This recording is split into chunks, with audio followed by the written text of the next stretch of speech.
because this wraps up the week for most of us, for most of the people. And of course, tomorrow is going to be a day where the gender of the women, the females, are going to be celebrated, you know, for their hard work, for their transgressions. For all that they have been achieving over time. Well, of course, today we're going to be looking at women of distinction, and of course, looking at them as a business perspective on how they are forging their ways in big business legacies. Well, of course, it is known that most men are the ones responsible for, not entirely responsible, but the ones that they're initiators of actually businesses that have grown over time, you know.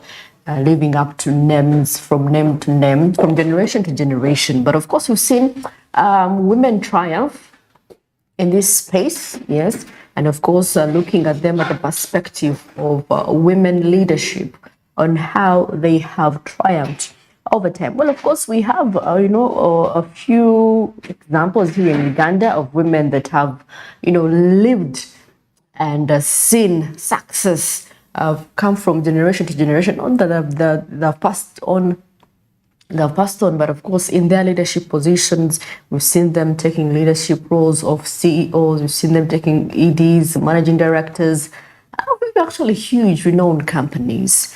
Yeah, and of course, they are forging means of survival mostly in Uganda. Yeah, so we see the likes of Maggie Chigozie, the likes of Angela Cheyune, and very many others that have really persevered and inspired the rest of the young ladies out there to actually come up. Of course, you may be wondering, what do these women bring? What do these women bring on table once they come into these leadership roles? Well, of course, they add something to our, economy.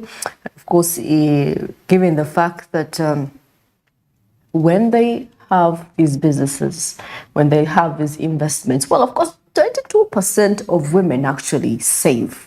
Yeah, the number of women who save has increased, but then investment is still lacking. Yeah, most women do not save for investment. They save to buy, a luxurious car. They save to buy a home, a house. They do not save to, much as the saving culture in Uganda has increased. People, what are you saving for as a person, as a woman, So definitely, if you are starting up a business, if you have a company, set it on a pace that you want it to grow from generation to generation, It doesn't have to be only on the side of men. You can also be an inspiration. That is why we're not thriving much more in this world, because we lack mentorship. We lack mentorship, people that we look up to, people that inspire us. Okay, they're there, but then when it comes to business legacies, they are very few, because it wouldn't have started with them. I should say, probably you could have been a wife to a billionaire, one of the world's richest, and maybe probably some inconveniences came in, and later on you took up the mantle. So it should be like that. Well, of course, by leading businesses, women create jobs, generating revenue and contributing to overall economic development. But you can't rule out, where there is business, where there are companies, innovations, jobs are created, and women are creating platforms for fellow women to express themselves, to earn a living, to earn income, to be able to support their families one way or the other. Well, of course, women also have different approaches to business. Because they're on the creative side, they tend to bring in something that is a rather of a different perspective. They blend in things, blend in that. So they lead to increased innovation and diversification in the market due to their creativity, part of that. And of course, there have been role models to many ladies and inspiration, and I'll trust you, tell you what. If you asked a few ladies here in Uganda, they'll tell you, probably my role model is someone Who has made it? Who is a woman actually when it comes to women? Yeah.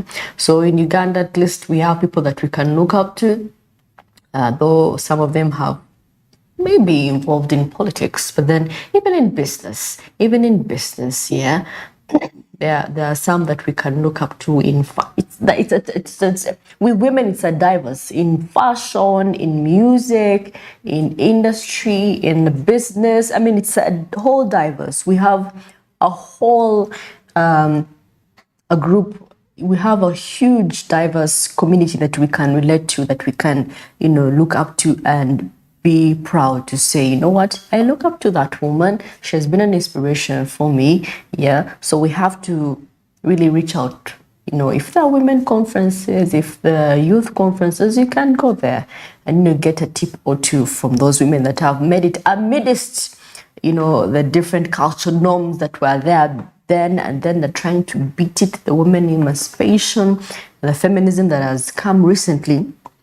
Yeah, and of course, they also help in challenging traditional gender roles and contributing to positive social change within communities. Well, that is what women bring on table. They have tried as much as they can to prove to the other gender, the males, or the men, that what you can do, we can do. Yeah, we may not do it as perfect as you do, and we can do. We've seen women coming up, and women are builders, women are engineers, women are electricians. You find them climbing on those big tall poles. Yeah, so when it comes to equality, we are pushing for that. Yeah, though there's still a little bit of gap. And of course, gender bias and stereotyping of how women should be, how they should behave, where they should be. Yeah, so we have to let go of that. And of course, this is one of the challenges that women face over time.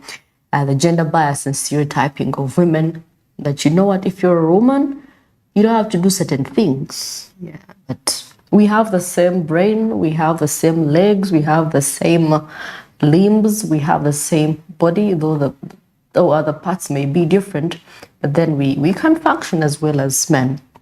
So due to the social beliefs about women's capabilities, and appropriate roles, has led to actually bias. Long ago, a woman was supposed to be a subordinate.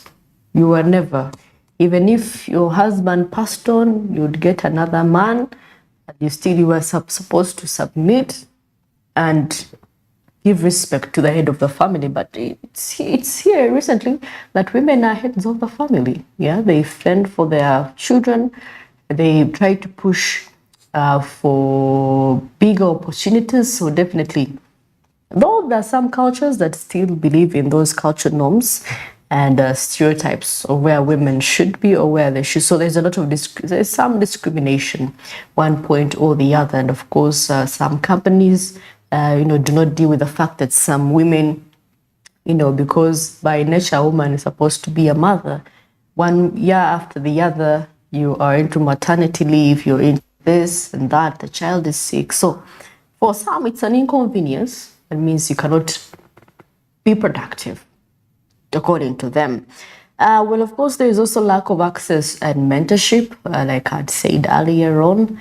Yes, the lack of access to networks and mentors, which has led to most women to actually doubt their potential to actually attain these big roles, So therefore, they need guidance. Yeah, we need guidance. We need really guidance that, we can actually pursue these roles, we can actually progress, we can do business, and also pass it on from generation to generation, build a legacy that your children will look up to. Okay, and of course, we also have the work-life balance challenge. Yeah, like I had said earlier on, where you're a woman, you're a mother, you are a wife, and of course, it's a little bit challenging for some women. The demanding leadership roles with domestic responsibilities. Yeah, you have a big role, and you're always going out for emergencies, you're moving out for emergencies because you have to be at your business, in your office, at the same time attending to domestic responsibilities, that is obviously family. And of course, those are some of the challenges. Like I said, yeah, the bias is already about that. The fact that some people cannot ably balance the work and life. Yeah. So you have to prioritize one at the end of the day, have someone responsible, maybe assign, delegate. Delegation is actually good. Sometimes you don't have to do things on your own. You delegate where you feel you need to actually have something to lighten up your workload. You have to delegate. Not everything you have to do it yourself. Well, of course, there has been cases of sexual harassment and discrimination when it comes to women who want to start up their businesses. There is lack of access to financial funds and resources. Like we were discussing about it yesterday, women still face such issues due to their lack of collateral. Yeah, I mean, if you're trying to get a loan, what have you placed in case you don't pay out? You can be able to take that in the case of money. Most of them do not have property. They are women that are starting off, women that are into rural areas, women that do not bring back home even a balance of 5,000. So those are the kind of women in looking at financial technology, looking at financial aid, for those different startups. I believe there is a long way to go. Yeah, if we actually harness, support these women, let the men support the women and be understanding. Yeah, she could be having a big role, but then understand that she's a mother, she's a wife, she's a sister. So delegation is really good. Well, of course, right about now we're going to see what is happening into the press. And of course, a lot happens in the night and of course during the day. And let's see what is happening in the papers today.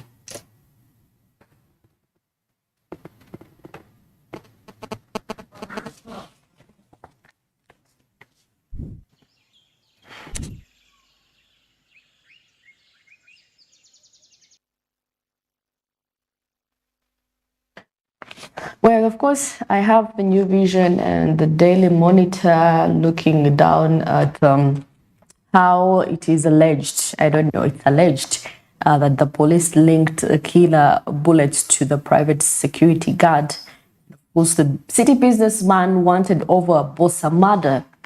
Yeah, the clan head of the Ndiga clan who was assassinated a few weeks ago.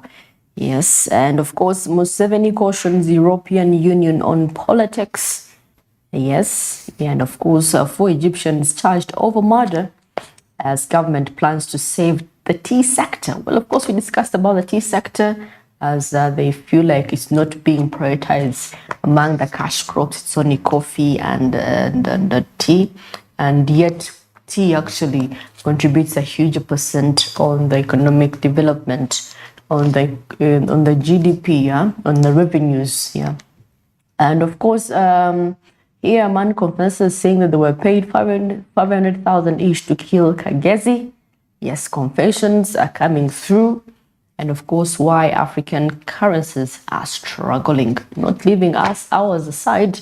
We are also struggling in line with that. Our currency keeps on depreciating every now and again. Yeah. And of course, NRM calls for tough measures against FGM, the female genital mutilation. Yeah, I thought it was phased out, really. I don't know if this is still a thing, but of course, some cultures do practice it. It's not good. Yeah, it's not good. Yeah, so like female circumcision is really quite challenging. Of course, Museveni is saying you cannot control the world politically, and of course cautioning the European Union. Yes, they gathered yesterday, yeah, to actually discuss a few issues. Yeah. And of course, he urged the EU to ensure that they engage in serious dialogue with Africa to create more business opportunities for both parties. Yeah, both parties have to benefit. Yeah, but of course, still the president has given guides Muslim leaders on PDM interest rates. While of course some Muslims have been reluctant to embrace the parish development model on the grounds that it is riddled with riba, that is interest, yeah, that contradicts Islamic principles. The president has opined that PDM cash does not attract interest. Wow. The Muslim community having some issues right there. And of course, if you want to know the reason as to why our currencies in Africa are depreciating, they're still struggling, you can get yourself a copy and get to know what is happening. Well, inside the Daily Monitor, as Parliament spends 2.6 billion every day. And of course, it has been all over social media, on Twitter, or formerly known as Twitter, now X, and people are trolling people, really. Yeah, so, and of course, I'm seeing the breakdown for some of the allocations ranging from wages and salaries, social contribution, then communication, wow, then travels. Well, I don't know, travels. I thought they were actually restricting. No, actually they weren't restricting, but then the number of people that were supposed to travel would reduce. If people that were delegation was going, usually were 20, it was reduced to 10 now to reduce expenditures. Yes, that is why we keep on borrowing, because we spend a lot. Then to the office of the speaker, then the deputy speaker. So a whole dissection of how this money is spent is in here. If you want evidence, on what is happening. Yeah, and of course, government register Anglican Church land, and of course they wanted to collaborate with churches to actually get to know their sources of finances. So churches will have to really get their sources of finances. Yeah, is it through tithe? Is it through? Yes, and of course, how poor funding is crippling women's fight for land rights, as you can see. Yeah, the government has called upon to consider increasing funding to the land sector to support women's access to land rights. Yeah, and of course, clergy to account for offertory, like I'd said earlier. And of course, that is what is happening with us right now. And of course, today is a Thursday. Tomorrow, we shall see less of the vehicles, yeah, as all roads lead to celebrate the Women's Day. But of course, as of now, everyone is in rush hour to finalize, because this is the last day of the week for some workers, as you can see right there. The traffic lights, there is a little bit of order, and of course I'm seeing the traffic police officers right there, giving directions, yeah, on how people are supposed to be orderly. Yes, I'm seeing actually less of borders today. And of course, given the fact that if you're coming in from that side is usually most the Chira Road right there. People coming all the way from Tinda, yeah, yes, yeah, all the way from the sea, all that side. Yeah, I believe that's where most people reside. Yeah, and they're heading to their workplaces. So definitely, I believe that is why there's a little bit of traffic, though it's moving. Yeah, those heading to Chira. Of course, there are a few offices that side, so we can't rule out the fact that there are people who also have their offices that side. But of course, those that are heading to different destinations, you can see today morning, just 22 minutes in. Wow. It is crowdy. It is actually crowdy, quite unexpected, but it's a normal day. It's really a normal day. It is, yeah, this is how you know that people are really participatory, are really active in Uganda as they're heading to work. Yeah. Yeah, that is a two-way lane, as you can see right there. Yeah, and of course, school kids going to school. Yeah, perimeters should be met. I don't know why some roads not have. Oh no, yeah, some roads have zebra crossings, which is really good. Yeah, and of course, those that continue to go to the Lugogo, that way to Nakawa, you can see right there that yeah, those that are coming in from the city center, quite few actually. Yeah, because I don't know, because people do not come, you know, few people actually do have their residence in there in the city center, downtown markets. Yeah, so there is not so much. Maybe if you're coming all the way, if you decided to use the access road and you link up to Jinja Road, yeah, and you're heading maybe to Gogo, you're heading to Nakawa, you're heading to Ntinda, all that way, or maybe, you know, also heading to Jinja as well. There's not so much traffic.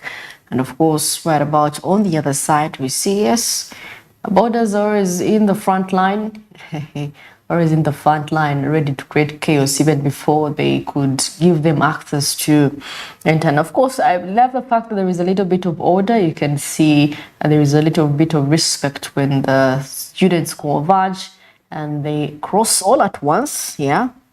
Yeah, inconveniences when one-on-one is crossing. That's where there is a lot of turmoil and disturbances right there. And of course, yes, that is a situation right there. Not so many vehicles are coming in through that side. Yeah. And of course, people in Uganda choose to walk once in a while. Yeah, to reduce on costs, probably to actually maybe exercise a bit. Yeah. Well, of course, it's 25 minutes past 7 a.m. That puts the traffic update along the Chira traffic lights. Yes, for those that are heading to different destinations, wish you all the best and have a productive day. Well, I'm going in for a short commercial break. I'll be back to tell you what is happening in East Africa and across the borders. Please stay tuned. Don't go away. I'll be right back.